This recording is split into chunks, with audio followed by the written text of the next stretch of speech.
Senhor, formoso és, tua face eu quero ver, pois quando estás neste lugar, tua graça invade. Acende a chama. Acende a chama, ó Pai. Uma vez brilhou. E uma vez brilhou. Vem limpar, brilhar, resplandecer o meu primeiro amor. Agora vamos cantar com mais força?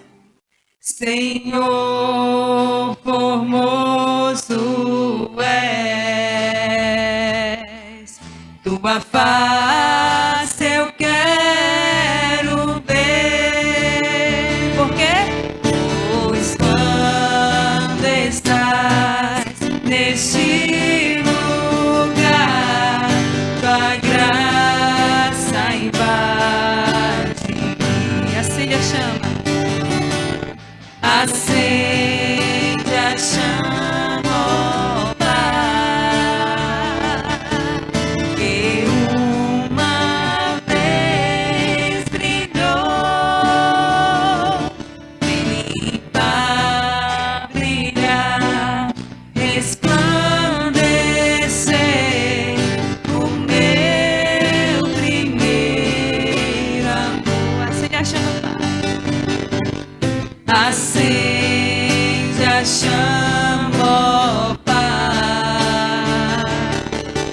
que uma vez brilhou, limpar, brilhar, resplandecer o meu primeiro amor. Quer limpar? Brilhar, resplandecer o meu primeiro amor.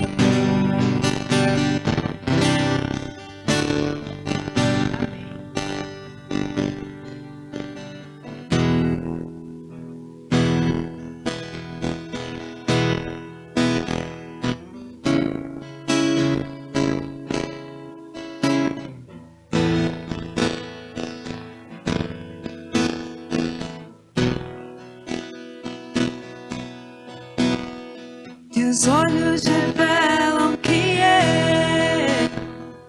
nada posso esconder, e não sou nada sem ti, ó fiel Senhor.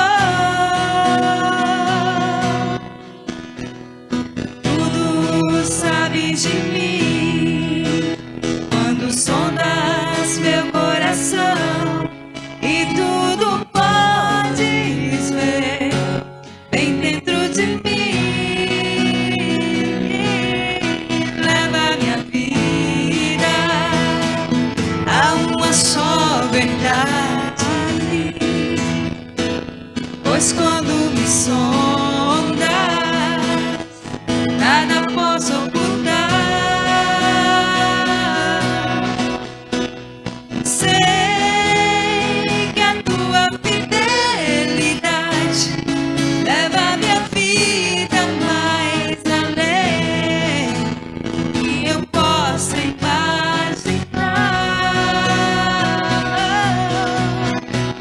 Sei que não posso negar que os teus olhos sobre mim me enchem da tua paz. Teus olhos revelam que nada posso esconder, que não sou nada sem ti, ó fiel Senhor. Tudo sabes de mim,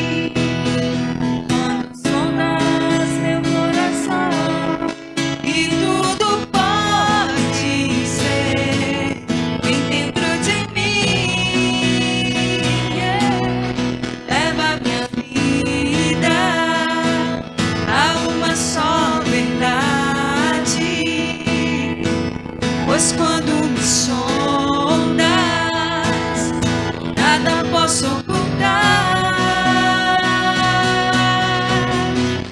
Sei que a tua fidelidade leva minha vida mais além do que eu possa imaginar. Sei que não posso negar que os teus olhos sobre mim me enchem da tua paz, e os teus olhos sobre mim me enchem da tua paz.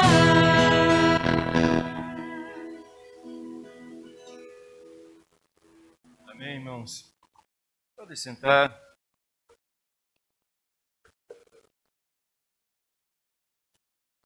Nós queremos só lembrar aos irmãos, nossa celebração da Ceia do Senhor geralmente acontece no primeiro domingo de cada mês, mas coincidentemente esses primeiros domingos não têm sido os melhores para que a gente possa realizar a nossa ceia. Então, próximo domingo haverá a Ceia do Senhor e a gente espera contar com a presença de cada um dos irmãos.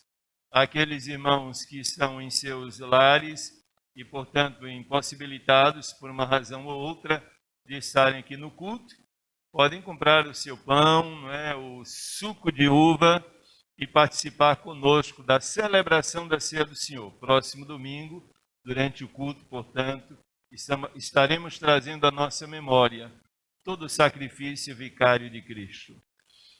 Meus irmãos, também nós gostaríamos só de informar aos irmãos, nós mudamos um pouco aí a ordem das bancadas, com aquela numeração que nós tínhamos, o número era bem pequeno aqui no santuário, um máximo de 59 pessoas nos bancos. Já estamos aumentando um pouco, depois que a gente fizer a retirada dos bancos ali atrás, nós iremos para um número bem melhor, talvez próximo de dobrar esse número, mas o objetivo, na verdade, é favorecer um número maior de irmãos aqui no santuário. Bem, nós estivemos vivendo um período de eleições, não é? Onde cada um abrigou na sua mente, no seu coração, um candidato que achava que era o melhor, o mais adequado para a nossa nação, para a nossa cidade, digo. Agora esse candidato já foi eleito. Os vereadores foram eleitos. Compete a cada um de nós continuar orando em favor da nossa cidade, para que Deus possa gerar momentos melhores para a nossa comunidade. Esse momento, no entanto, é um momento... Essa semana, por exemplo, eu fiquei muito triste entrando no santuário aqui, olhando o santuário. Percebemos que estamos tão restritos em número de pessoas aqui na casa de Deus, mas ao mesmo tempo percebendo como nós somos aptos, estamos sempre prontos e disponíveis para defender o nosso candidato nas campanhas eleitorais. Mas como somos tão negligentes, tão indiferentes para defender o Deus, Senhor e Salvador da vida da gente. Nenhum desses candidatos foi capaz de pagar o preço pela minha e pela sua redenção. Mas Jesus sim. E Ele, somente Ele, é que merece todo o nosso tempo, todo o nosso talento, toda a nossa adoração e todo o nosso louvor. Mas é triste a gente perceber como muitas vezes nós estamos disponíveis para a campanha política, a gente bota a camisa, a gente sai à rua, a gente peita qualquer situação, debaixo de chuva, de sol, a gente não tem vergonha de falar do nosso político, do nosso candidato, mas como a gente percebe, como nós somos tímidos para falar de Jesus, vestir a camisa do Evangelho do Reino e começar a compartilhar o Evangelho da graça de Deus. É a única coisa que faz diferença para a minha vida e para a vida de qualquer pessoa. É Jesus. Então, meus irmãos, hoje à noite nós estaremos orando ao Senhor. Temos o nosso momento de oração, de intercessão, e eu gostaria que nesse momento estivéssemos clamando a Deus por misericórdia por nós. A igreja evangélica hoje é a mais carente de oração. Nós precisamos orar mais por nós do que pelo povo da cidade, sabia disso? Porque se Deus não mudar a vida da gente, se Deus não mudar os nossos propósitos, se Deus não nos colocar nos trilhos, meus irmãos, muitas dessas pessoas vão morrer e vão para o inferno, enganados muitas vezes por mim e por você. Então eu gostaria que a gente clamasse a Deus pela nossa cidade, clamasse a Deus pela nossa liderança política, clamasse a Deus também pela nossa igreja, pela igreja evangélica. A gente assiste no rádio e fica ouvindo absurdos a respeito de crente, não é? Meu Deus do céu. Nós somos projetados por Jesus para sermos referenciais e não necessariamente motivo de chacota ou qualquer tipo de acusação desnecessária ao povo de Deus. A obra de Deus sofre muito quando a gente toma a nossa própria direção. Então, eu gostaria que a gente estivesse nesse momento de oração, nos lembrando de pedir ao Senhor por um reavivamento espiritual, para que haja chama do Senhor no coração da gente, que Deus nos perdoe, sabe? Os nossos pecados, pecados morais, nossos pecados na área espiritual. Que Deus perdoe a nossa negligência, a nossa apatia, o nosso descaso com Ele, com a obra dEle, com a casa dEle, com o momento de adoração a Ele. Que Deus nos perdoe por tudo isso. E que Deus nos tome nas suas mãos e nos prepare como igreja dEle. Para que na vinda dEle a gente não seja encontrado como pessoas repreensíveis, dispensáveis no seu reino.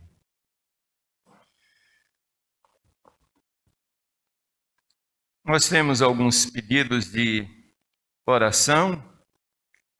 Temos os nossos irmãos que, como todos nós já sabemos, se encontram enfermos, precisamos estar orando por eles. O esposo da irmã Amélia já fez a cirurgia, passa bem. E temos também o Isaac, não é? Filho de Mondelano, que estava hospitalizado, pelo menos até hoje ainda continua hospitalizado, precisando das nossas orações. E orar por aqueles irmãos que nós normalmente já temos colocado diante do Senhor. Irmã Jamile, irmã Marta, irmã Wanda, irmã Judite, a irmã Lieude, carecem muito da ação de Deus em suas vidas. Há algum outro pedido que os irmãos desejam colocar diante do Senhor? Maneilma em Aurelino Leal. Isso. Ceilma. Que Neilma? Ceilma. Ceilma, é. Filho do irmão Cardoso, que contraiu a Covid, né? Mas está bem. Está tomando as medicações, mas está bem. Graças a Deus.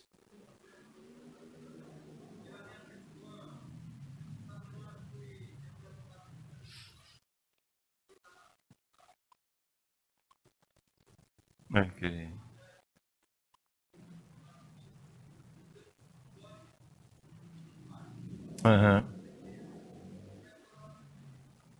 Ok.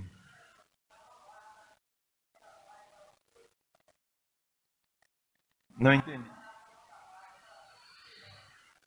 Ok. Obrigado. Bem, vamos orar então. Então vamos ter 2 momentos de oração. Eu gostaria de pedir a 2 irmãos que estivessem orando. Eu normalmente tenho pedido aos irmãos do grupo de louvor para que a gente não use o microfone deles, outros irmãos têm acesso a esses microfones e tudo. Em função dessa pandemia, a gente vai sempre pedir ao grupo de louvor que faça isso para a gente. Quero pedir à irmã Carol que possa estar aqui orando ao Senhor.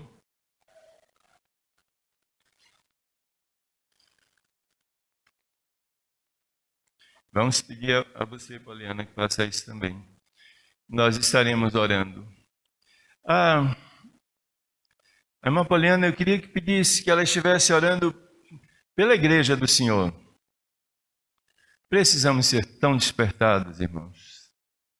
Vamos pedir ao Senhor que tenha misericórdia da gente e nos desperte e nos use. E a irmã Carol vai estar orando em favor desses nomes que foram mencionados aqui, irmãos que estão enfermos e carecendo da intervenção do Senhor. A gente sabe que Deus tem nas mãos o poder capaz de mudar qualquer realidade. E nós estamos aqui porque acreditamos nisso, amém? Vamos orar então.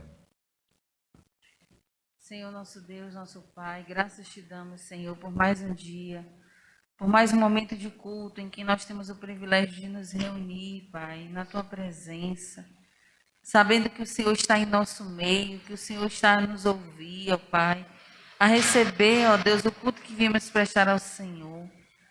Pai, nesse momento nós como igreja, Senhor, clamamos ao Senhor perdão pelas nossas faltas, ó Deus, pelos nossos pecados, pelo pecado da omissão, ó Deus, porque muitas vezes temos negligenciado, ó Pai, a leitura da Tua palavra, os momentos de oração, Senhor, de comunhão, intimidade contigo. Nos perdoa como igreja, Senhor, porque muitas vezes nos deixamos levar pelas emoções, ó Deus. Ó Pai, tomamos partidos de homens, enquanto a Tua palavra nos diz que maldito o homem que confia no homem, que faz, ó Deus, do braço humano seu ponto forte, ó Deus. Nos perdoa, Senhor. Nos perdoa porque muitas vezes somos pervadidos por pensamentos, sentimentos, emoções que não te agradam. Porque muitas vezes nos momentos das dificuldades nós questionamos ao Senhor. Ó Deus, nos perdoa, Pai. Tu é conhecedor de cada um de nós. Tu é conhecedor do que se passa com a Tua igreja, Pai, com o Teu povo. E eu poderia ficar aqui toda noite, ó Deus, mas não conseguiria descrever, nem pronunciar todos os pecados que como povo de Deus nós temos cometido, ó Pai. Mas queremos rogar ao Senhor, nos aviva, Pai. Não nos deixa, Senhor, como aquelas virgens imprudentes, ó Pai. Porque precisamos, ó Deus, e desejamos, ó Pai, estar preparados para quando o Senhor vier nos achar de pé, nos achar cheios do azeite do Teu Espírito, ó Deus. Pai, em nome de Jesus, vai tirando, ó Deus, todas as raposas e as raposinhas, que, ó Deus, muitas vezes com sutilezas, ó Pai, vem e destrói a vinha, nos afasta, ó Deus, do Teu altar, do centro da Tua vontade, ó Deus. Pai, em nome de Jesus, que a confiança do Teu povo não esteja, meu Deus, naquilo que é humano, perecível, falho, imperfeito, mas que a confiança do Teu povo, Pai, esteja tão somente no Senhor. Em nome de Jesus. Ó Deus, que verdadeiramente nós possamos nos voltar para Ti, que nós possamos nos voltar, Senhor, para estar conhecendo ao Senhor por meio da Tua palavra, que não apenas de ouvir falar de pregação em pregação, mas de buscar ao Senhor, que Teu povo, Senhor, Te conheça, ó Pai, porque a Tua palavra diz que as Tuas ovelhas Te conhecem, Te seguem, Te ouvem, ó Deus. Ó Pai, em nome de Jesus, limpa-nos, nos purifica de todo pecado, Senhor. Em nome de Jesus, nos faz igreja santa, imaculada, noiva, Senhor amado, pura, ó Pai, para encontrar contigo. Ó Senhor, em nome de Jesus, rogamos ao Senhor que guarde nossa mente, nosso coração, que guarde, Senhor, a todos nós deste mundo mal. Ó Deus, que a todo momento nós possamos nos voltar para o Senhor, que nós não estejamos, ó Deus, distraídos, ó Pai, mas que possamos remir o tempo, porque os dias são maus. Que possamos saber discernir, ó Deus, entre aquilo que te agrada e aquilo que te desagrada. Precisamos ser esse povo, Pai. Precisamos ser o povo que sabe discernir aquilo que agrada o Senhor. Ó Deus, em nome de Jesus, Pai, nos aviva, Senhor. Traz aos nossos corações a chama acesa do primeiro amor, para que nós possamos, ó Deus, amar mais ao Senhor do que todas as coisas, do que a nós mesmos, do que os nossos próprios planos e sonhos. Pai, precisamos amar ao Senhor sobre todas as coisas. Não podemos, meu Deus, questionar a tua grandeza, a tua santidade, o teu senhorio, o teu poder, as mínimas lutas e batalhas que passamos nesta vida. Porque tudo pertence ao Senhor e tudo está no teu controle. Muitas vezes nós estamos aqui, Senhor, louvando, engrandecendo o teu nome, mas quando chegamos lá fora, nas lutas e adversidades da vida, envergonhamos ao Senhor. Porque ao invés de confiar, questionamos o Senhor. Deus, faz a nossa fé firme. Não é fácil viver nesse mundo, ó Pai. Tu sabes, ó Deus, não é fácil. Mas faz a nossa fé firme, Pai, inabalável. Nos ajuda, Senhor, a perseverar até o fim, porque assim nos ensina a Tua palavra. Sê com a igreja, ó Deus, que nesse momento se encontra ferida, ó Pai, pelas adversidades da vida, aqueles que se encontram, ó Deus, tão carentes, necessitados do Senhor. Vai ao encontro desses nossos irmãos, ó Pai. Sustenta-lhes a fé. Em nome de Jesus, sustenta-nos, ó Deus, no teu amor, na tua fidelidade, na tua grandeza, Senhor. Sustenta-nos, ó Pai, firmes no Senhor e obedientes à tua palavra. Aviva-nos, ó Pai, é o que nós te pedimos. Perdoa os nossos pecados, Senhor. Nos faz, ó Deus, agradar o teu coração, porque mais importa agradar ao Senhor do que aos homens. Esta é a nossa oração em nome de Jesus. Amém. Amém, Senhor. Em continuação, Pai, nós queremos, ó Deus, ainda te pedir, ó Deus, por cada irmão que foi aqui citado. Inclusive, eu quero te pedir, ó Deus, que o Senhor esteja abençoando cada irmão aqui presente. Em nome de Jesus. Suas famílias, ó Deus, aqueles que ficaram em casa, não puderam estar aqui na tua casa, que o Senhor esteja nesse momento tendo um encontro com cada um deles, meu Pai. Que em nome de Jesus eles possam sentir o teu cuidado, o teu amor sobre a vida deles. Sim, que o Senhor abençoe cada irmão aqui presente, Senhor. Continue derramando ricas bênçãos sobre a vida de cada um. Tu conheces, Senhor, a necessidade de cada um de nós. Tu sabes o que precisamos, ó Pai. Que venhamos verdadeiramente confiar em Ti, saber que o Senhor tem o controle de todas as coisas. Que nada foge do teu controle, Pai.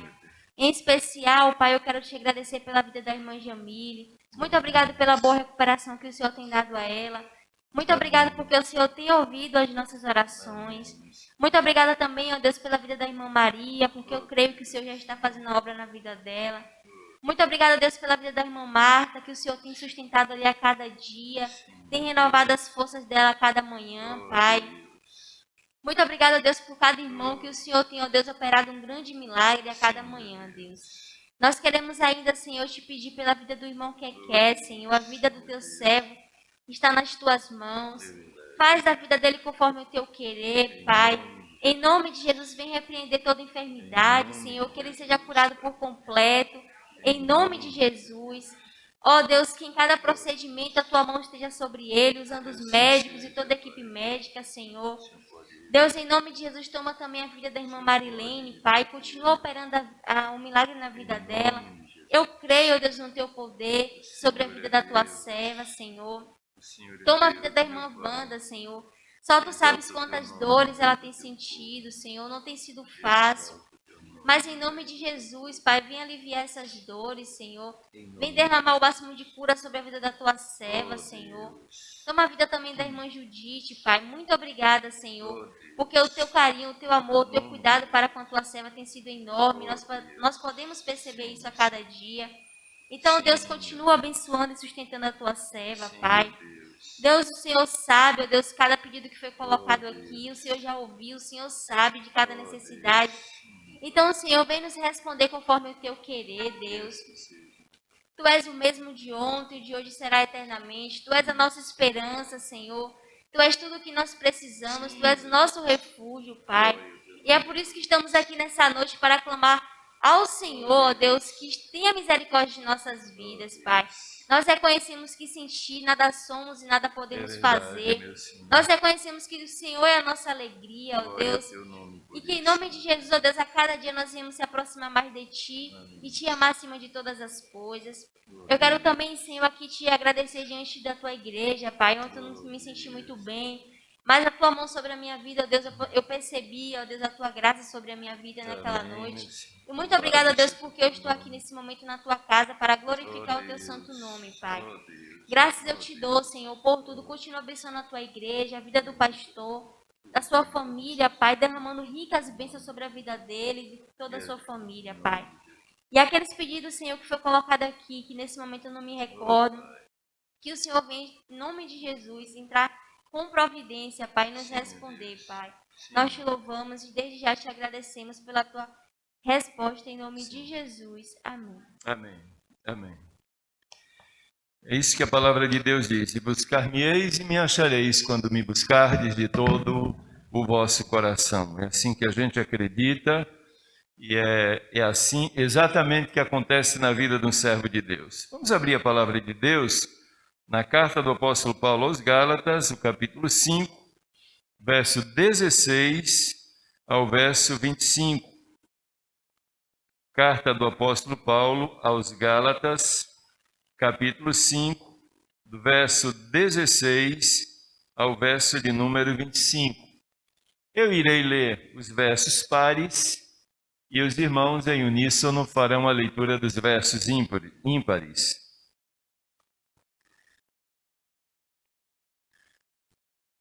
O texto estará sendo projetado ali para facilitar a leitura dos irmãos. Digo, porém, andai em espírito e não cumprireis a concupiscência da carne.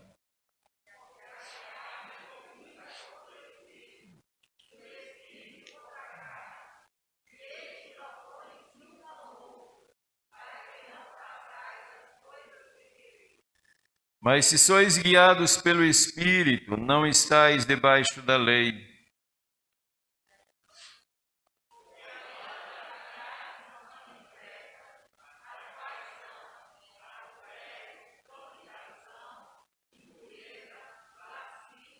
Idolatria, feitiçaria, inimizades, contendas, ciúmes, iras, pelejas, dissensões, heresias,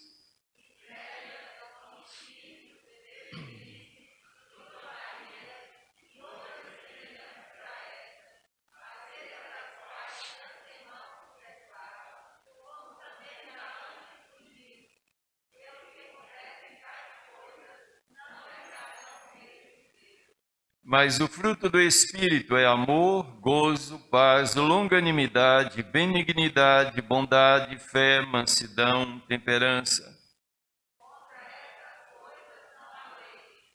E os que são de Cristo crucificaram a carne com as suas paixões e concupiscências.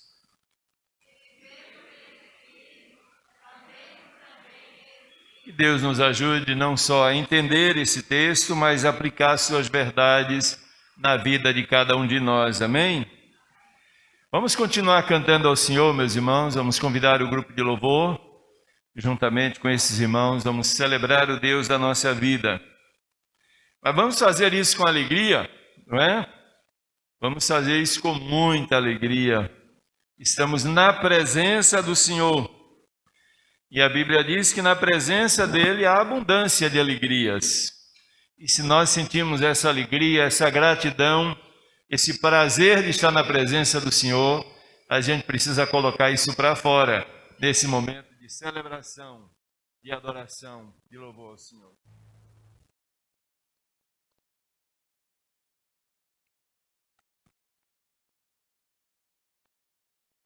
Ficaremos sentados durante o momento da ministração da palavra, então vamos louvar de pé mais uma vez?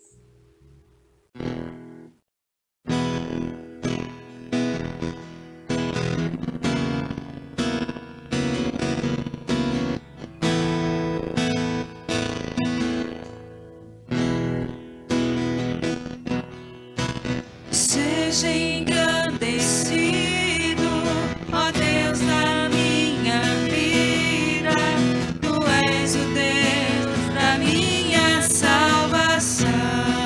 És a minha rocha, és a minha rocha, a minha segurança, meus lábios sempre te exaltarão. Aleluia. Aleluia, aleluia, te louvo, você, e sobre todos és Senhor. Aleluia, aleluia, aleluia, te louvo, você, e sobre todos és Senhor. Seja agradecido. Seja engrandecido, ó Deus da minha vida, Tu és o Deus da minha salvação. Tu és a minha rocha, Senhor. És a minha rocha, a minha segurança, meus lábios sempre te exaltarão.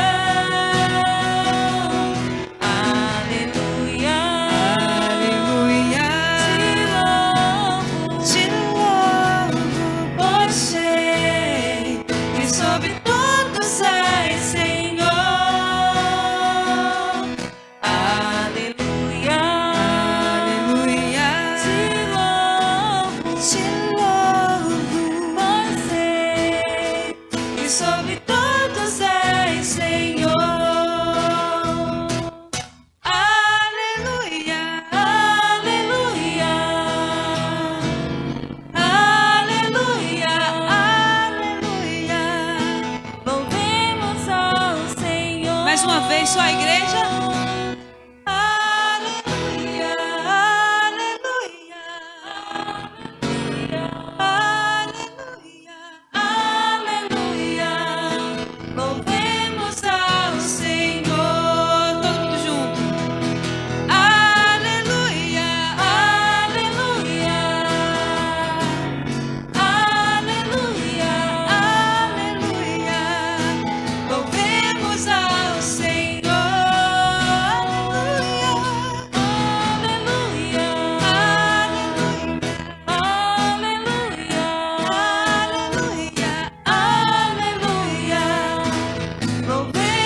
ao Senhor. Glória a Deus. Ainda vamos continuar louvando esse Deus, que é um Deus eterno.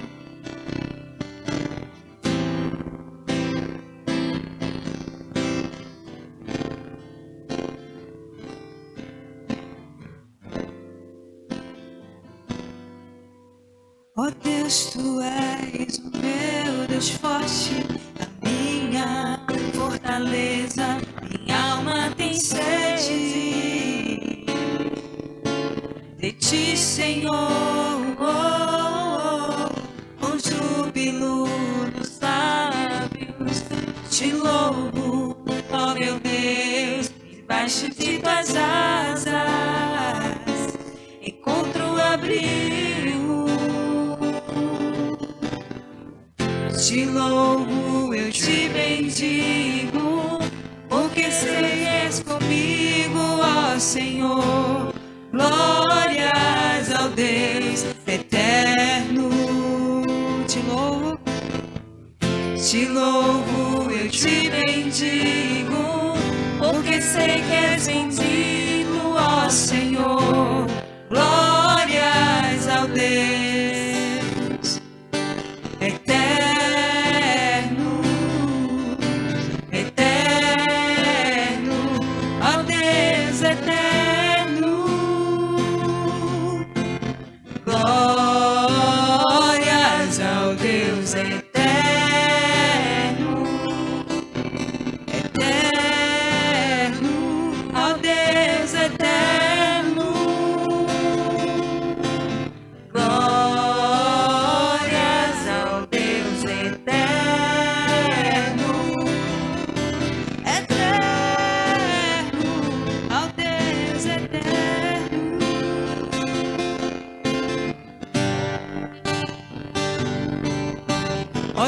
pois tu és o meu Deus forte, a minha fortaleza, minha alma tem sede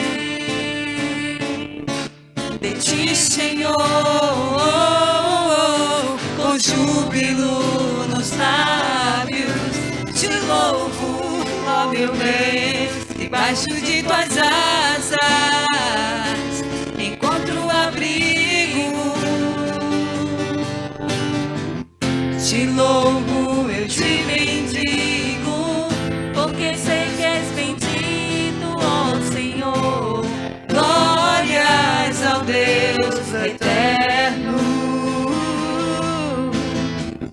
Te louvo, eu te bendigo, porque sei que és comigo, ó Senhor. Glórias ao Deus eterno.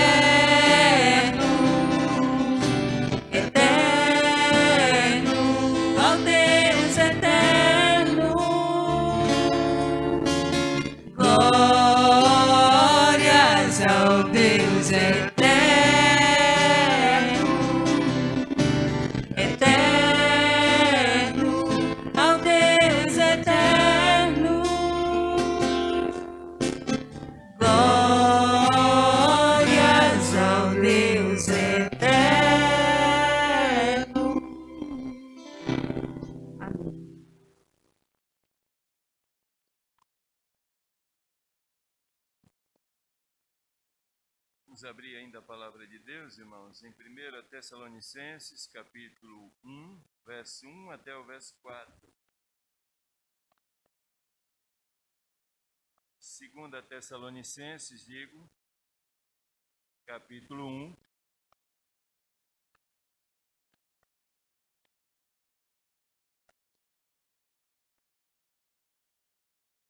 Segunda Tessalonicenses, capítulo 1, versos de 1 a 4.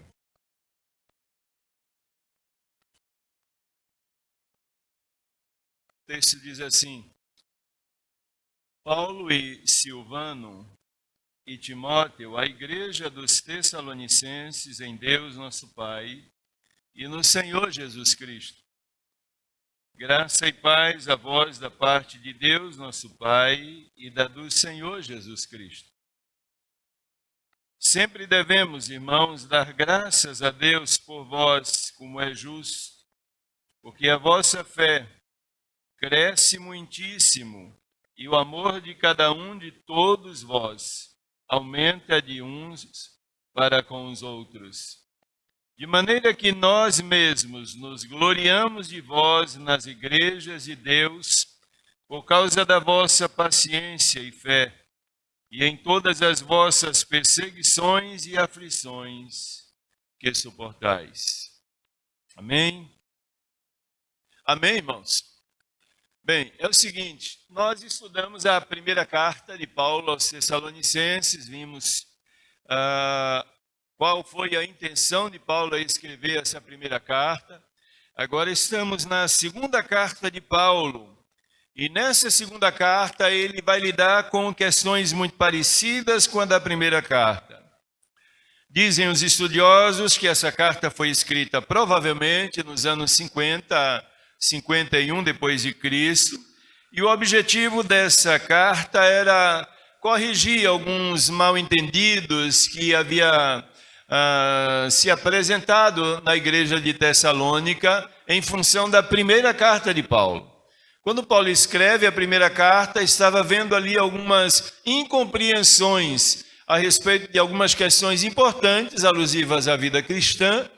E então Paulo escreve a primeira carta e na tentativa de explicar, havia alguns irmãos que não estavam entendendo muito bem o que Paulo havia dito e em função disso estavam tendo algumas reações diferentes da esperada.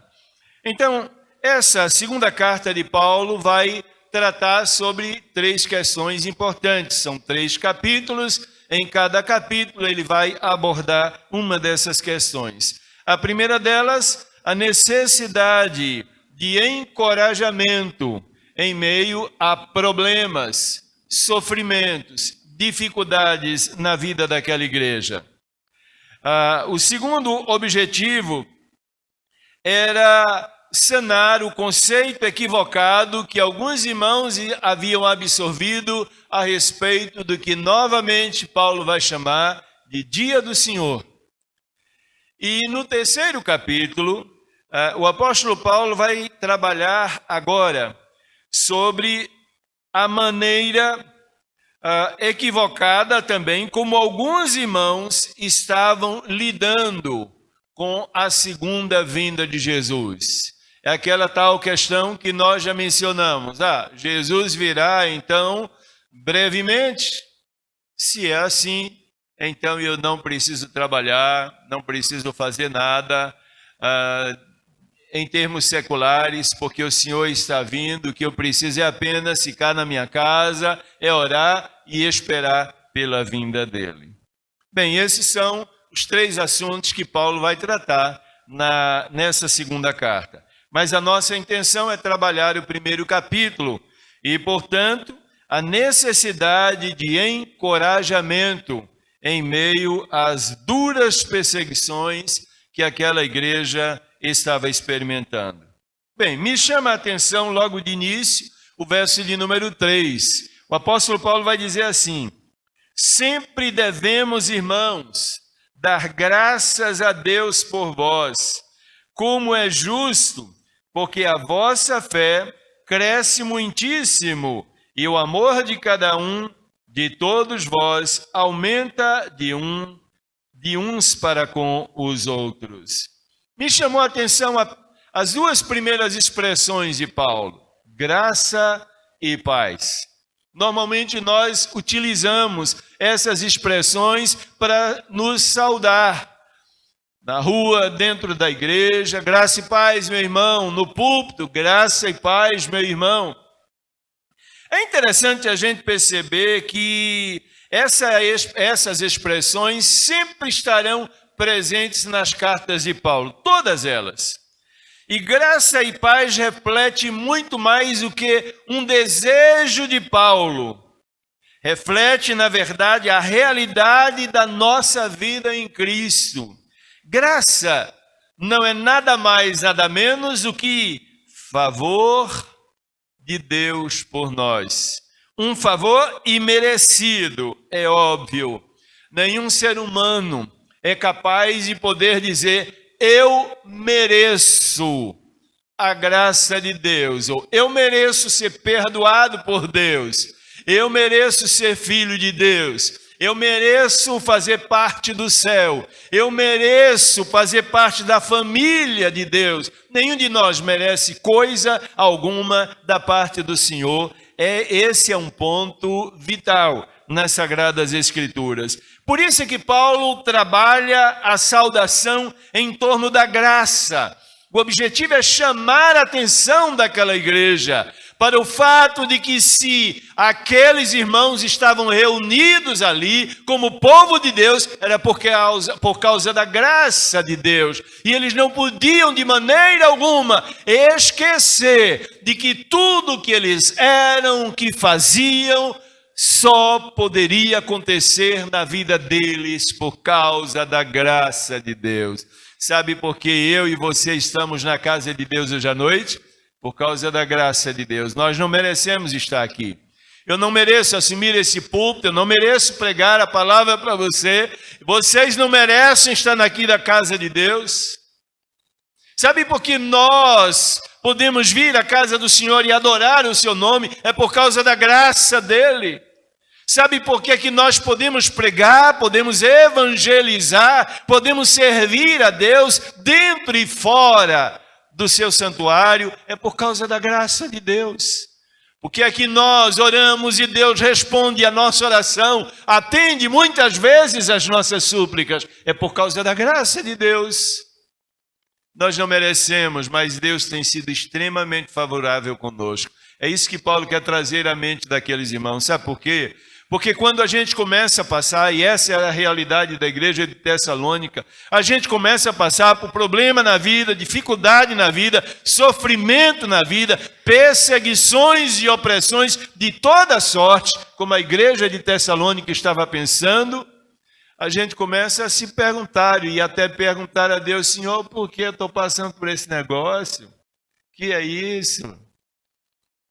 Senhor, não poderia passar por esse tipo de dificuldade na minha vida.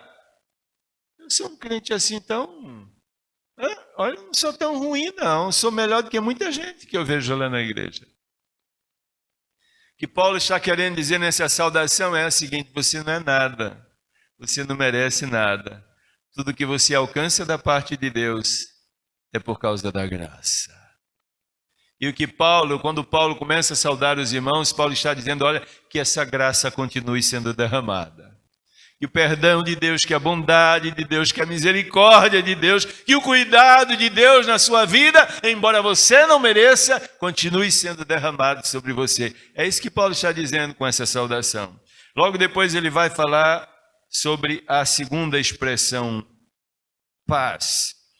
E paz, para Paulo, é o resultado do perdão de Deus e a nossa reconciliação com Ele. Não há paz para quem não tem Deus na vida. Não há paz para quem não tem seus pecados perdoados. Não há paz para quem não tem amizade com Deus, intimidade com Deus. E é exatamente essas questões que Paulo está passando agora para os crentes. Vocês passam por tudo isso, estão passando por todas essas dificuldades, vocês têm sido sustentados pela graça de Deus.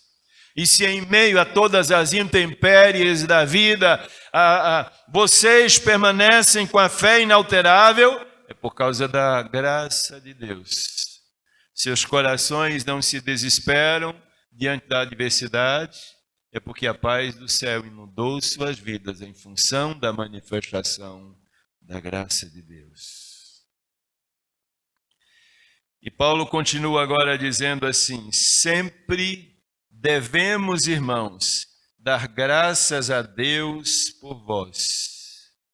E eu fiquei me perguntando, hoje, enquanto a gente estava elaborando esse estudo, eu fiquei me perguntando, mas por que é que Paulo se considerava no dever, na obrigação de dar graças a Deus pela vida daqueles irmãos? E ele vai ressaltar aqui 3 motivos especiais. Verso 3: sempre devemos, irmãos, dar graças a Deus por vós, como é justo, porque a vossa fé cresce muitíssimo. É a primeira razão que Paulo encontra aqui. A fé dos tessalonicenses era motivo para ele agradecer a Deus. Mais do que isso, a expressão, o dever que ele coloca aqui, ele diz: olha, eu me sinto na obrigação de agradecer a Deus pela fé que vocês manifestam. Porque não é uma fé simples, comum, corriqueira, usual. A fé dos tessalonicenses era, em primeiro lugar, uma fé que não admitia estagnações. Isso é, não é aquela fé que um dia a gente depositou em Jesus e parou por aí.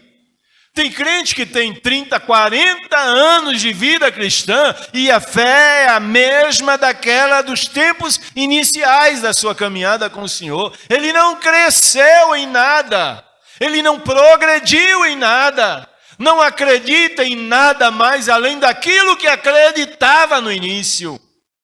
É uma fé, essa fé estagnada é a fé daquele que não nutre experiência pessoal, intimidade pessoal e diária com o Senhor. E Tessalônica, a igreja de Tessalônica era composta de crentes que não admitiam esse tipo de situação. Sua fé jamais esteve estagnada.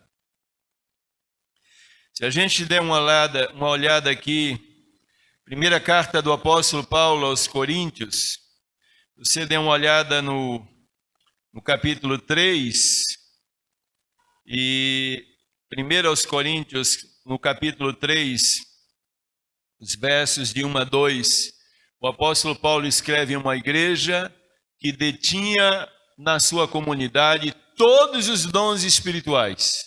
Mas olha o que aqui Paulo encontra: fé estagnada.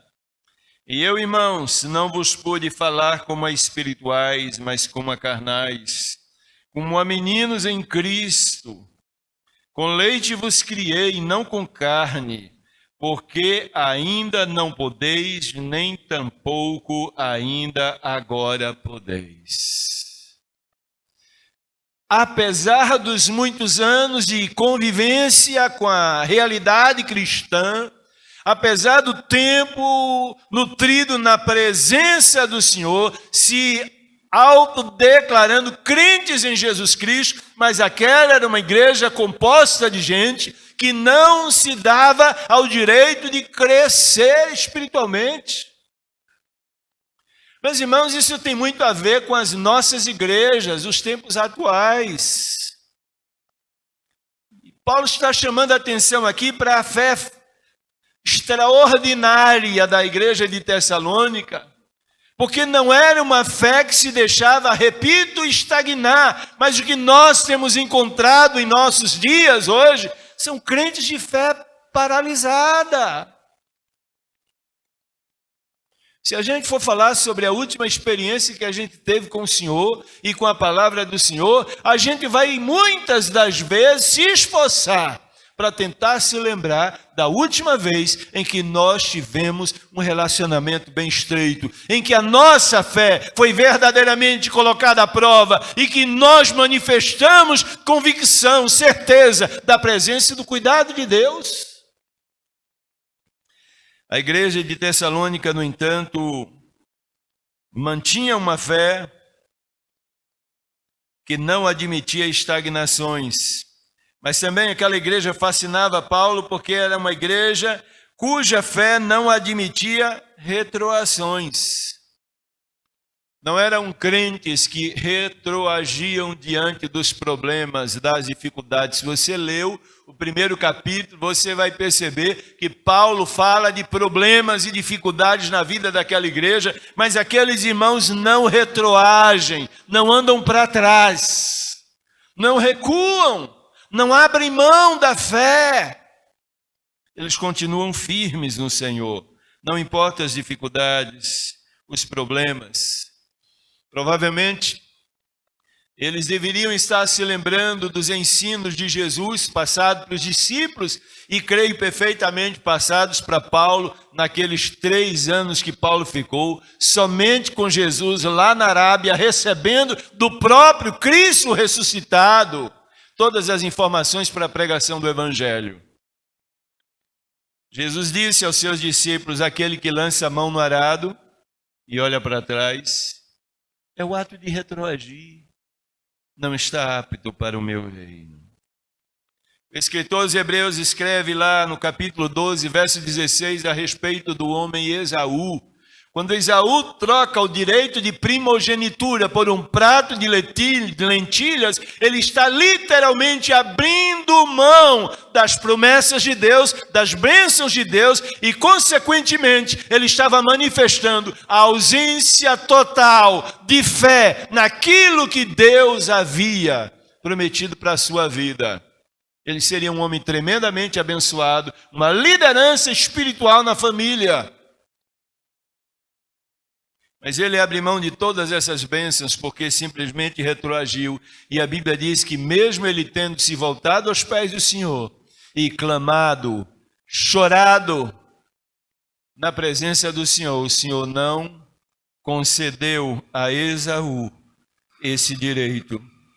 O escritor aos Hebreus, capítulo 10, verso 38, continua dizendo: o meu justo viverá da fé, e se ele retroceder, a minha alma não tem prazer nenhum nele. É por isso que Paulo está fascinado, é por isso que Paulo diz: eu tenho a obrigação, eu tenho o dever de agradecer a Deus pela membresia da igreja de Tessalônica, porque a fé desses crentes não admite estagnações, não admite retroações, mas é uma fé que se agiganta diante das dificuldades. Olha a expressão que você encontra no verso 3. Porque a vossa fé cresce muitíssimo. Em meio a todas as pressões e opressões, a fé daqueles crentes crescia consideravelmente. A fé não abatia aqueles irmãos. A fé fortalecia. As dificuldades, não abatiam aqueles irmãos. As dificuldades fortaleciam mais a sua fé. É como o apóstolo Paulo passando por problemas e dificuldades na vida. O apóstolo Paulo dizia assim: olha, quer saber de uma coisa? Eu sei em quem tenho crido. Estou bem certo que Ele é poderoso para guardar o meu tesouro até aquele dia. O que Deus me deu, em outras palavras, ninguém vai retirar. Porque eu sei em quem creio. O meu Deus é um Deus poderoso e fiel. Ele cumpre suas promessas na minha vida. Não importa os problemas, as dificuldades que eu esteja passando. A fé do verdadeiro crente se agiganta diante das dificuldades. E era isso que fascinava o coração de Paulo. E é por isso que Paulo dizia: sempre devemos, irmãos, dar graças a Deus por vós, no verso 3. Tenho a obrigação de agradecer a Deus pela fé de vocês, porque a fé de vocês é uma fé que se impõe, que faz valer suas certezas em meio às dificuldades mais complicadas da vida. Mas há um segundo motivo que leva Paulo a agradecer a Deus pela vida dos crentes de Tessalônica. Ainda está no verso 3, a continuidade. Paulo diz assim: e o amor de cada um de todos vós aumenta de uns para com os outros. Que coisa fascinante. Não apenas a fé daqueles crentes, mas o amor daqueles crentes fascinou o coração de Paulo. Interessante a gente perceber que a manifestação do amor envolve alguns aspectos. Nós temos na Bíblia, por exemplo, que nós temos o amor de Deus pelo homem. E aí, se a gente olhar em 1 João capítulo 4, verso de número 9, o apóstolo João vai dizer, não é? Nisso está o amor, que Deus nos amou e deu o seu Filho por nós. Nós encontramos na Bíblia não só o amor de Deus pelo homem, mas o amor do homem para com Deus. E esse amor do homem para com Deus é, na verdade, a manifestação do amor de Deus em nós e através de nós. O nosso amor será sempre uma reação ao grande amor de Deus por nós. 1 João capítulo 4, verso 19 diz: nós amamos porque Ele nos amou primeiro. Terceiro aspecto do amor que nós encontramos na Bíblia é o amor a si mesmo. A Bíblia propõe que eu me ame, que eu goste de mim mesmo. Isso não é egoísmo, não é egocentrismo, não. Eu preciso me amar. E, aliás, a própria palavra de Deus, o próprio Jesus reconhece o valor, a importância e a realidade desse amor. Quando ele diz que nós devemos amar ao próximo como amamos a nós mesmos. Não há dignidade alguma em nós se nós não nos amarmos, se nós não investirmos em nós mesmos. Como iremos investir no outro se não fazemos isso conosco mesmo? É por nos amar que a gente cuida do asseio do nosso corpo, que a gente cuida da nossa saúde, que a gente procura colocar uma roupa melhor, a mais agradável, a mais aprazível possível. É por nos amar que a gente quer se apresentar da melhor maneira possível para o outro. E a Bíblia diz que isso não é errado, isso não é pecado. Pecado é quando nós nos colocamos a nós mesmos no centro da nossa vida, nossos interesses no centro da nossa vida. Deus é que tem que estar no centro, o restante vem a reboque, amém? Mas a Bíblia também fala sobre outro amor, não apenas o amor a si mesmo, mas agora o amor para com os semelhantes. E é sobre isso que Paulo está falando aqui no verso de número 3. E o amor de cada um de todos vós aumenta de uns para com os outros. Aqui Paulo vai enfatizar 3 aspectos a respeito do amor daqueles crentes. Nessa pequena frase, Paulo está dizendo aqui, olha, o que me fascina na igreja de Tessalônica é que o amor ali é individual, mas não individualista. Cada crente ama. É individual esse amor. Mas ele não é restritivo, ele não é seletivo. Olha, a expressão que ele usa é o amor de cada um de vós. Cada crente ali manifestava amor ao Senhor, amor ao irmão. Mas logo depois Paulo vai falar que aqui havia mutualidade nesse amor. Ele usa a expressão uns para com os outros. Naquela igreja todos se amavam. Todos manifestavam amor um para com o outro. Nós vivemos uma realidade bem diferente, irmãos. Nós não queremos nos sacrificar pelo outro, mas queremos que o outro se sacrifique por nós. Nós não queremos investir na vida do outro, mas queremos que o outro invista na vida da gente.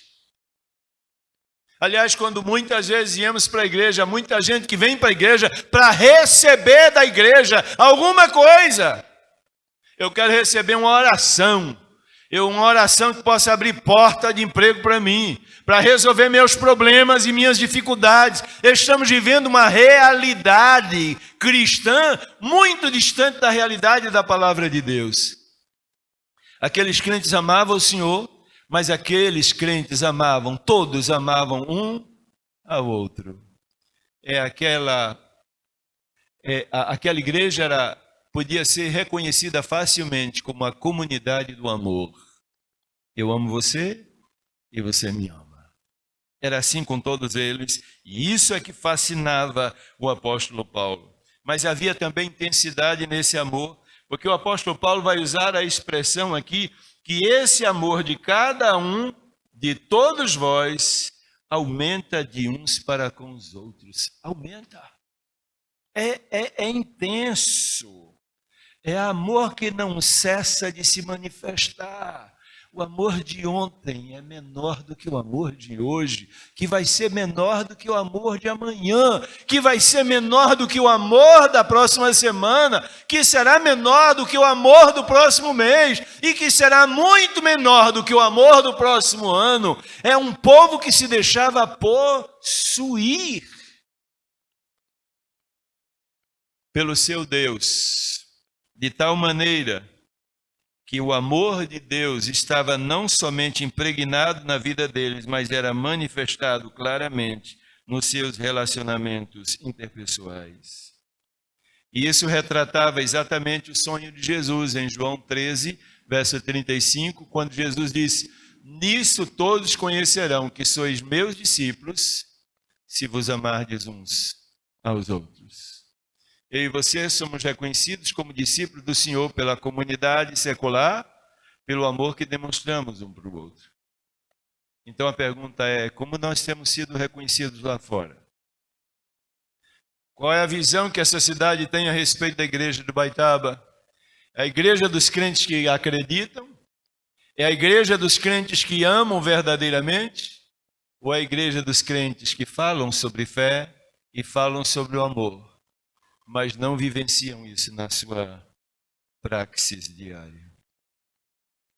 O terceiro elemento que Paulo vai apresentar aqui como elemento que vai forçá-lo a manifestar gratidão a Deus pela vida daqueles irmãos é o que ele vai chamar no verso 4 de paciência. De maneira que nós mesmos nos gloriamos de vós nas igrejas de Deus por causa da vossa paciência e fé, e em todas as vossas perseguições e aflições que suportais. Paulo aqui vai usar duas expressões, está usando duas expressões para aquilatar as dimensões do problema da igreja de Tessalônica. A primeira delas é perseguições. E perseguição é aquilo que vem de fora para dentro, não é? São os problemas que os outros provocam sobre nós, ou as próprias circunstâncias impõem a vida da gente. São as críticas, as retaliações, as dificuldades, as ameaças, as pressões, prisões, como o que acontecia na igreja de Tessalônica. Perseguição. Mas a aflição agora já toma uma outra dimensão. Não é de fora para dentro, é de dentro para fora. É, portanto, é o relato, o resultado do que tudo isso provoca dentro da gente.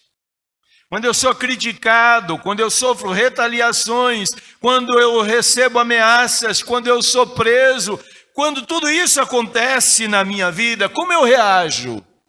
Aí Paulo diz, olha, aflição é a palavra. Porque aflição tem a ver com ansiedade, tem a ver com tristeza, tem a ver com decepção, tem a ver com incerteza, tem a ver com medos. E Paulo diz, olha, apesar daquela igreja experimentar perseguições e vivenciar aflições, ela se mantinha paciente. Obrigado. Ela se mantinha paciente. Lidar com perseguições e aflições não é nada fácil. Mas a Bíblia diz que os crentes de Tessalônica enfrentaram tudo isso com maestria, com excelência, porque mantiveram a paciência, fruto do Espírito Santo. E paciência aqui quer dizer que eles não viviam suas vidas à base de murmurações, de questionamentos. Eles, por outro lado, criam perfeitamente que toda e qualquer dificuldade, ela é sempre passageira. Tudo isso um dia vai passar. O nosso Deus é que permanece para sempre, amém? E o poder que Ele coloca à minha e à sua disposição é que me dá a capacidade de entender que Ele está no controle de tudo e de todos, e que no tempo certo essas dificuldades terão seu fim.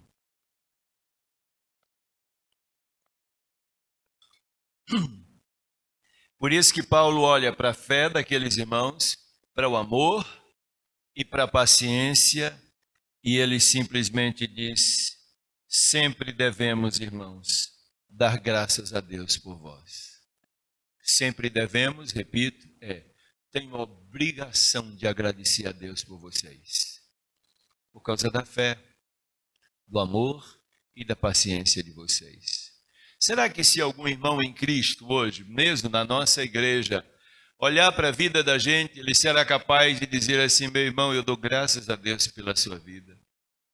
Eu dou graças a Deus pela fé que tenho visto em você. Eu dou graças a Deus pelo amor que eu tenho visto em você. Eu dou graças a Deus pela paciência que eu tenho observado em você em meio às suas dificuldades.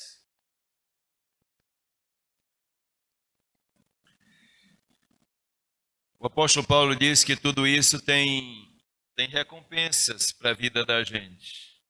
Há recompensas na vida do crente. É por isso que esse capítulo é o capítulo do encorajamento. Paulo agora está dizendo, sei que vocês têm reagido dessa forma benéfica diante das dificuldades de vocês. Mas acreditem, há uma recompensa. E primeiro ele vai tratar da recompensa para aqueles que atribulam o povo de Deus, para aqueles que ameaçam, para aqueles que geram dificuldades à vida do servo de Deus. Se você olhar o verso de número 6, o apóstolo Paulo vai estar falando de tribulação, se de fato é justo diante de Deus que deem paga tribulação aos que vos atribulam. Se olhar para o verso de número 8, você vai ver punição com labareda de fogo, tomando vingança dos que não conhecem a Deus e dos que não obedecem ao Evangelho de nosso Senhor Jesus Cristo. É vingança, punição da parte de Deus sobre a vida daqueles que perseguiam os crentes da igreja de Tessalônica. Verso 9, é perdição, os quais por castigo padecerão eterna perdição, longe da face do Senhor e da glória do seu poder, perdição e distanciamento permanente de Deus. Não há um quadro mais trágico, mais deplorável do que esse para a vida de qualquer ser humano. Mas quando ele olha para a igreja do Senhor, olha o que é que ele vê. Quando ele olha para a igreja do Senhor, ele está dizendo, olha para o crente em Jesus Cristo, para aquele que permanece fiel em meio a essas situações adversas. Ele está escrevendo à igreja de Tessalônica. Ele diz, olha, Tessalonicenses, presta atenção nisso. Primeiro benefício está no verso de número 5. Prova clara do justo juízo de Deus, para que sejais havidos por dignos do reino de Deus, pelo qual também padecestes. Vocês serão dignos do reino de Deus. Óbvio que dignidade aqui não significa necessariamente merecimento por impecabilidade. Não, eu mereço porque eu não cometo pecado, então eu mereço ir para o céu. Não é sobre isso, não. O que o Paulo está dizendo aqui, com a palavra dignos do reino de Deus, é de que nós seremos considerados dignos em relação à recompensa que Deus estabeleceu para a vida do seu povo. Deus estabeleceu a seguinte recompensa: ser fiel até a morte. E o que vai acontecer contigo? Então Deus não mente. Se formos fiéis ao Senhor, Ele nos dará a recompensa, porque é condicional. A promessa é condicionada à nossa fidelidade. Ser fiel até a morte, dar-te-ei a coroa da vida. Então seremos tidos por dignos do reino de Deus. É uma palavra de encorajamento. O que Paulo está tentando dizer, olha, pensa mais para frente. Não pensa aqui nos problemas que você passa agora. Experimenta agora. Pensa que vai haver um momento em que tudo isso vai passar.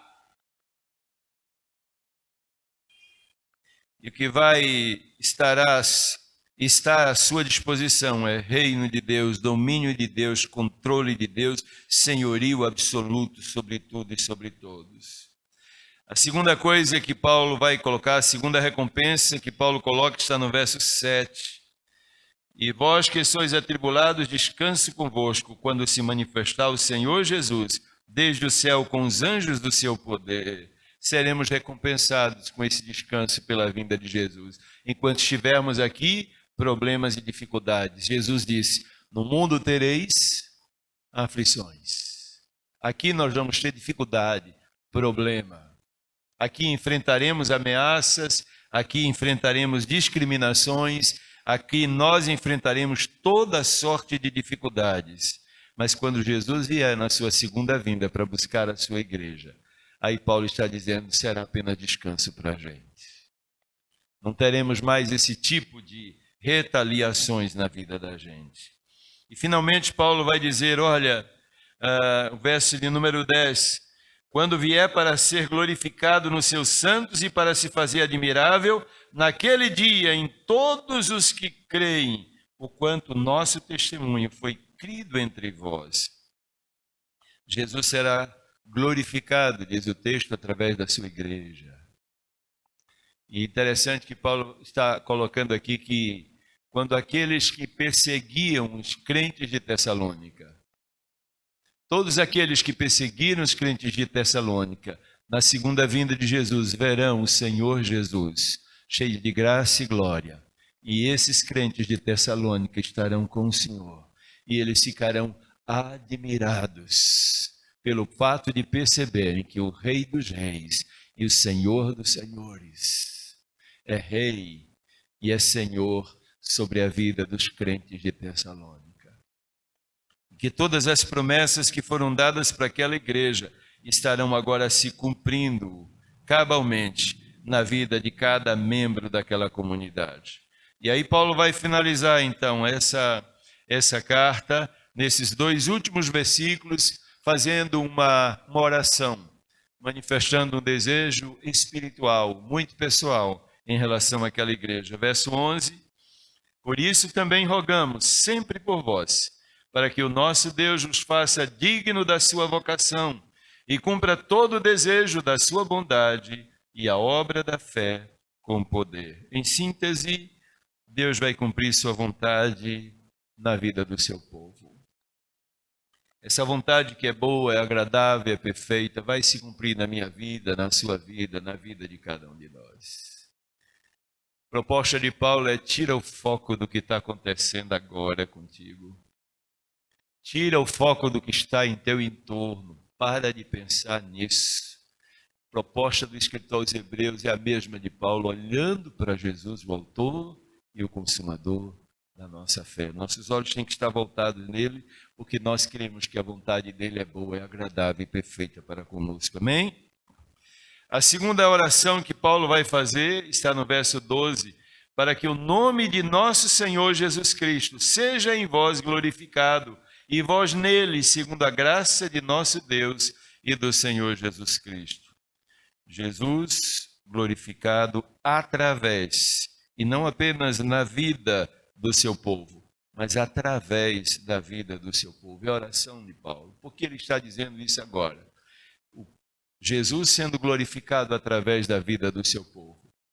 Porque, repito, os crentes de Tessalônica estavam experimentando perseguição, ameaça, prisão, retaliações. E Paulo, em outras palavras, está dizendo: se vocês permanecerem firmes na fé, alimentando esse amor que já está nutrindo a vida de vocês, e se vocês conservarem essa paciência, fruto do Espírito na vida de vocês, então as pessoas olharão para vocês e o nome de Jesus será glorificado através da caminhada de vocês.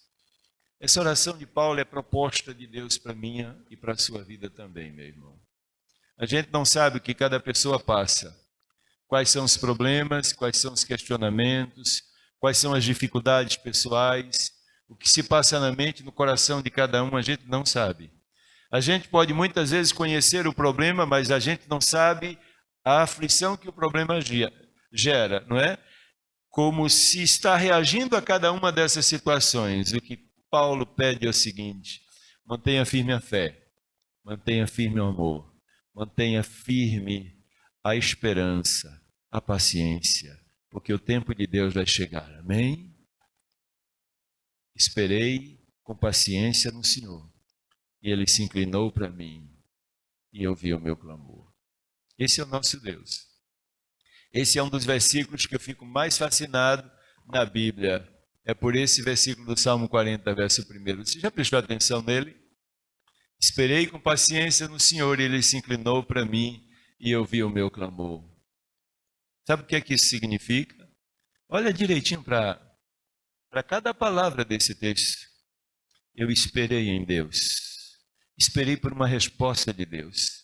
Esperei por uma solução de Deus. Eu clamei a Deus pacientemente. E a Bíblia diz: e Ele se inclinou para mim. Como é que alguém se inclina para o outro? É como se Deus do céu se agachasse para ouvir o que você está dizendo. Deus se importou comigo, a ponto de se agachar, colocar o ouvido dele na minha boca, para ouvir o meu clamor. Deus mostra que se importa com as nossas orações, se importa com as nossas necessidades. E aí o salmista conclui dizendo: e Ele ouviu o meu clamor. Ouviu o meu clamor, aí Ele respondeu minha oração.